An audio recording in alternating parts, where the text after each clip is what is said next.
What is it that gives your life a sense of meaning and purpose? Because once you find that, it puts you in your power place. See, if you know what your life work is, I encourage you to start working on it. If you can't do it all at one time, do just a little bit of it. And if you don't know what it is that you showed up to do, if you don't know why you're here, I encourage you to find out what your purpose is here. What is the meaning of your life? What will be different? Have you ever asked yourself that question? I've done that. I remember coming from a friend of mine's funeral, and I was reflecting on how much time I had left. And I went for a walk in a park thinking about this guy whose life was so American public. According to recent studies, are going to jobs that they hate, working on jobs that do not challenge them. They get sick thinking about going. Because, see, when you go to a job and you already know how far you can go, you can already see that proverbial glass ceiling.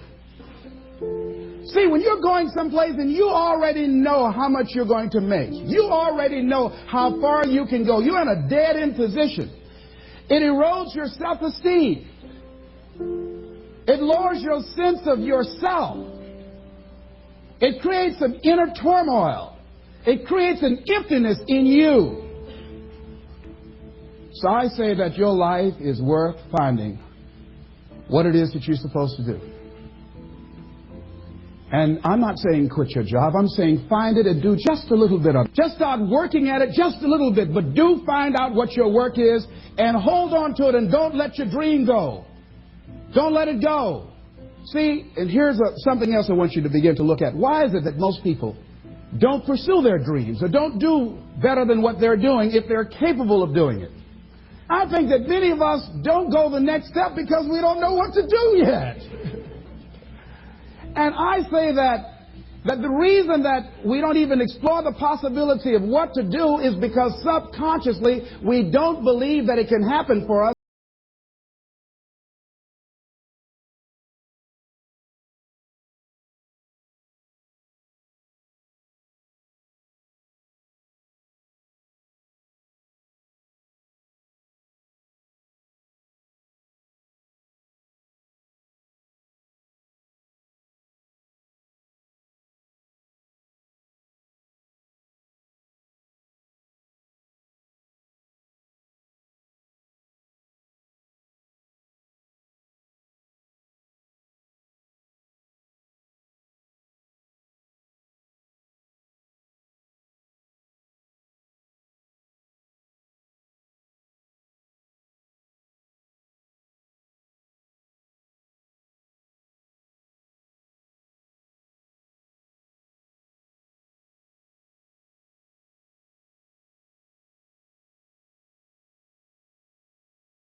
Take life on.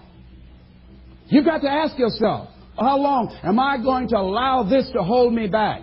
I like what Zig Ziglar says. He said, fear is false evidence appearing real. That is an illusion that we create in our mind. It is a state of mind that can be changed. So let's look at how we can begin to take some steps to restructure that fear, to begin to expand our visions of ourselves, to begin to increase our self-esteem. Webster said that self-esteem means confidence and satisfaction in oneself. Look at your life right now. Whatever you've done up to this point in time, your life is working. Whatever you have produced, it came out of you as a result of the kind of person that you have become. It's a result of your choices. It's a result of your consciousness. Now you have to ask yourself, are you satisfied with what you have produced? Is this what you want? Would you like for things to be better than this? Do you believe that you deserve better than this? Or are you content? This is it. You don't have to do anything else. That you already resign yourself in life and say, well, I'm happy. I'm not starving like the people in Calcutta. Are you allowing yourself to get off the hook like that? Or do you believe somewhere in the back of your mind or in your heart that there's some other great work for you to do? There's something else that life has for you. And that's why you're here. How do we handle this fear factor? How do we increase our self-esteem? You have to begin to fortify yourself. How do we do that? I believe that you have to begin to consciously monitor your inner conversation and start talking to yourself. Start building yourself up. Sometimes the only good things you will hear about you are the things that you say to you. So I'm saying learn to be your own booster. Start building yourself up. Start encouraging yourself.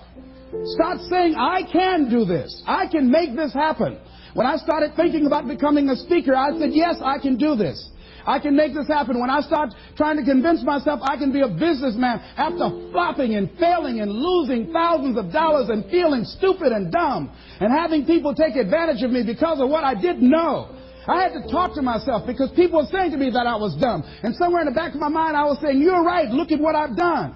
I had to say, no, Les. Hey, come on, man, get yourself together.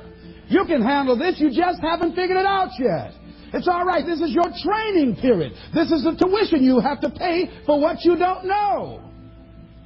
You can do this. Other people have done it. It doesn't take an Einstein. Get you some people that can teach you some stuff that you don't know. Get you some people that have done it successfully and learn from them. Take some seminars, workshops, read some books on how to manage a business.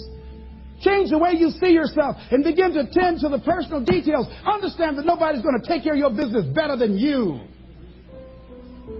And when I start changing that kind of mindset of beating myself up because of my mistakes and start looking at the possibility of my doing better, of my making the adjustment that would enable me to do what I want to do successfully, things begin to change. And I'm saying stop beating up on yourself. You do it. I know you do it. I've done it.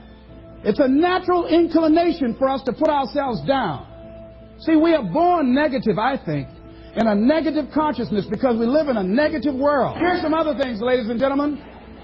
Begin to guard your mind against negative programming. Like turn off the television.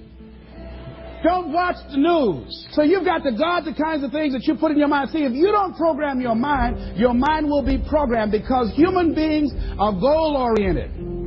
That's why we die of broken hearts early. That's why we're running through life to early graves. We're going through life, ladies and gentlemen. And I think that Henry David Thoreau said that most men live in quiet desperation. Most of us go through life running scared. So we created this in our minds. False evidence appearing real. We made it real in our minds. That's why Churchill said there's nothing to fear but fear itself. That's the destructive monster. So turn off things that can contribute to your fear. Turn a deaf ear to people that all they can do is talk about how negative things are because they have bought into the consciousness of the world. Start attending workshops, seminars, listening to tapes on a daily basis to begin to recondition your mind, to retrain your thinking. Faith comes by what? Hearing and hearing and hearing. Listen to things that can empower you, that can enable you to create a new reality for yourself, in a new life for yourself. You might appear to be strange around most people. You know, most people think you're strange if you're happy today. See, these people have not found their purpose in life. That's why they're grumpy. That's why they're miserable. That's why they're so negative. They're hurting and they want to hurt other people. So start practicing using programs for your mind. Seminars, books, workshops. Keep a journal. Record your thoughts. What's happening with you? Every day when you get up, have a journal near you. See, ladies and gentlemen, we get 3 to 4 thoughts a year that if we would act on those thoughts, they could change our life. What idea are you sitting on? Write your ideas down. And then, once you get that idea, take the leap. Take the leap. See, it's out here in the universe. If you don't take the plunge, I guarantee you, somebody else will. Take the plunge. Go into action. And ladies and gentlemen, you will be surprised at how things will come together. You'll be surprised. Now, you're going to have some difficult challenges. I can tell you that now. Be aware of that. Things are not going to work out exactly right. For a time they will, sometimes. And that's when life is just playing a game with you. I want you to feel good and relax. But ladies and gentlemen, go into action with your dream. And don't avoid where the fights are. Get in the midst of the fight.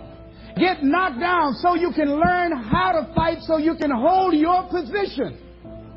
See, most people don't get out in the arena of life because they don't want to fight. Most people don't get out there because they don't want to get knocked down. They don't want to be dropped to their knees. But see, you're going to be dropped whether you're on the field or whether or not you're sitting on the sidelines. You're going to be dropped.